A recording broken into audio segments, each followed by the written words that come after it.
개헌의 범위를 정해야 됩니다. 모든 걸 개헌할 거냐? 이 개헌하자는 사람 중에서는 좌익들은 헌법 제3조 대한민국 영토는 한반도와 그 부속도서로 한다.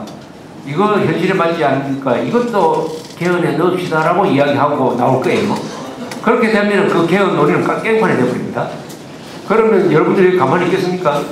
매국노 같은 놈들 뭐 이러면서 통일될 때 우리가 지금 그 헌법의 제3조 대한민국의 영토는 한반도와 그 부속도서를 한다. 따라서 북한도 우리의 영토로 놓았기 때문에 중국이 개입을 하면은 우리 헌법의 힘으로서 헌법에 근거해가지고 중국이 북한에 개입하지 못하도록 할 수 있는데 그걸 빼버리면은 그 영토 조항을 빼버리면은 북한을 우리가 독립국가로 인정하고 따라서 북한에 대한 중국의 개입을 우리가 막을 법적 장치가 없다.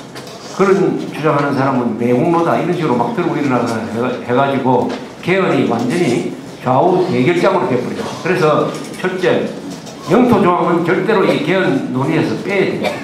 이런 거 빼고 그 다음에 경제 조항을 뭐 신설하자, 새로 고치자 이런 이야기가 있습니다. 경제 조항이라는 것은 뭐냐면은 사유재산권 제도를 어느 정도까지 헌법이 보장할 것이냐. 여기에 국가가 토지라든지 국민 재산을 사회를 위해서 활용할 수 있도록 하는 조항을 넣을 거냐 말 거냐. 그걸 넣으면 이제 사회주의적인 헌법이 되죠. 이런 것도 이 논의에서 빼야 됩니다. 이런 게 들어가면은 이게 좌우 대결, 이념 대결장으로 되기 때문에 이 개헌 논의가 이 한국 사회를 분열시킵니다. 그런 거 빼고 꼭 필요한 이 권력 구조를 바꾸는 요 문제에 대해서만 한정하자 하는 것이 개헌 논의에서 맞다고 봅니다. 맞다고. 그러니까 개헌의 범위를 축소하는 것입니다. 축소하고 집중하는 것이죠. 그 다음에는 개헌을 언제 하느냐. 김영호 씨 이야기대로 내년 지방선거 이전에 개헌하자. 그게 되겠습니까? 그런 식으로 하면 절대 안 됩니다. 왜 안 되느냐? 개헌을 하려면 개헌 발의를 대통령과 국회가 할 수 있는데 그 다음에 통과시키려면 3분의 2가 하기로 했는데요. 3분의 2가. 압도적인 여론이 형성이 돼야 됩니다. 개헌이 되려면은 이쪽으로 가자 하는 여론이 3분의 2 정도가 아니라 한 80%가 찬동해야 됩니다. 80%. 그러니까 내각제로 개헌하자 하는 여론이 55%다. 절대 이건 개헌이 안 됩니다. 그러니까 반대하는 사람이 한 10%, 20%밖에 되지 않아야 돼요. 그럼 그렇게 여론이 형성되도록 만들려면 그 사이에 뭐가 이루어져야 되느냐? 토론이 이루어져야 됩니다. 토론이. 이걸 말하면 좋은 말로 공론이라고 그러죠. 공론에 붙여가지고 공청회도 하고 토론회도 하고 여러 가지로 진지한 토론이 있어야 돼요. 그러면서 그 과정을 통해서 국민들이 알게 됩니다. 생각하게 됩니다. 그 다음에 방향이 정해집니다. 자연스럽게 어느 방향으로 쫙 모일 거예요. 내각제로 한 80%가 모인다. 이렇게 해야 개혁이 됩니다. 그러려면 이 공론화의 과정이 굉장히 길어야 돼요. 1년, 2년까지도 안 됩니다. 5년도 되고 10년 될 수도 있어요. 그러나 이 과정이 반드시 필요합니다. 그런데 이 과정에서 중요한 것이 그럼 그 공론의 장이 만들어질 수 있느냐? 지금 KBS, MBC가 있는 한 그런 공론의 과정은 만들어지지 않고 왼쪽 사람들한테 유리한 토론의 장이 되고 해가지고 의도하는 쪽으로 갈 거예요. 그래서 영토조항 개정하자는 이야기가 막 나오고 할 겁니다. 그러면 이것은 공론을 분열시키면 좋을 거 아니에요. 그러려면은 이명박 대통령 재임기간 중에는 절대로 개헌이 안 됩니다. 개헌이 될 수 없으니까 그럼 뭘 할 거냐? 개헌을 어떻게 할 거냐 하는 법을 만들어야 돼요. 개헌을 어떻게 할 거냐? 개헌을 위한 법을 하나 만들어야 돼요. 개헌의 절차를 정하는 거예요. 그래서 개헌의 범위는 이렇게 한다. 그 다음에 개헌에 대한 연구조사는 어디에서 국회에서 무슨 위원회를 두가지고 앞으로 몇 년 동안 세계 도처를 돌아다니면서 연구를 한다. 그 다음에 공청회는 어떤 식으로 한다. 그 다음에 개헌 발의는 어떻게 한다. 등등 이런 기본법, 그걸 개헌을 위한 일종의 기본법이죠. 기본법을 만드는 것으로 끝날 거예요. 그 기본법 만드는데 또 시간 많이 걸릴 겁니다. 그 다음에 개헌은 어떻게 합니까? 거기 만들어진다면은 2012년 대통령 선거를 할 때 그때 출마한 후보들이 나는 내각제로 하겠다. 나는 현재의 제도를 유지하겠다. 나는 대통령 연임제로 하겠다. 이런 식으로 자기가 아니죠. 그 정당의 공약을 하는 거예요. 그 공약을 가지고 국민들이 심판을 하는 겁니다. 투표를. 그래서 내각제를 공약으로 건 정당이 대통령을 만들어내면은 그때 개헌 작업이 착수가 되는 것이죠. 이렇게 해야 됩니다. 이렇게 하지 않고 지금까지 우리나라에서 개헌이 몇 번 있었느냐? 9번 있었습니다. 9번. 이렇게 9번은 이거 뭐 결코 많은 건 아니에요. 많은 건 아닙니다.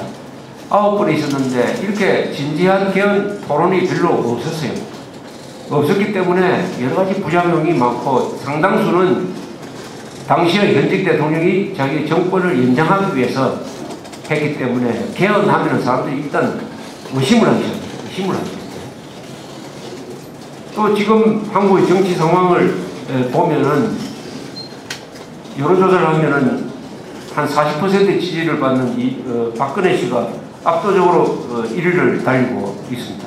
이런 사람은 내각제 개헌 싫어하죠. 내각제 개헌. 그 사람들이 반대하면 개헌 이루어지느냐? 절대로 이루어지지 않습니다.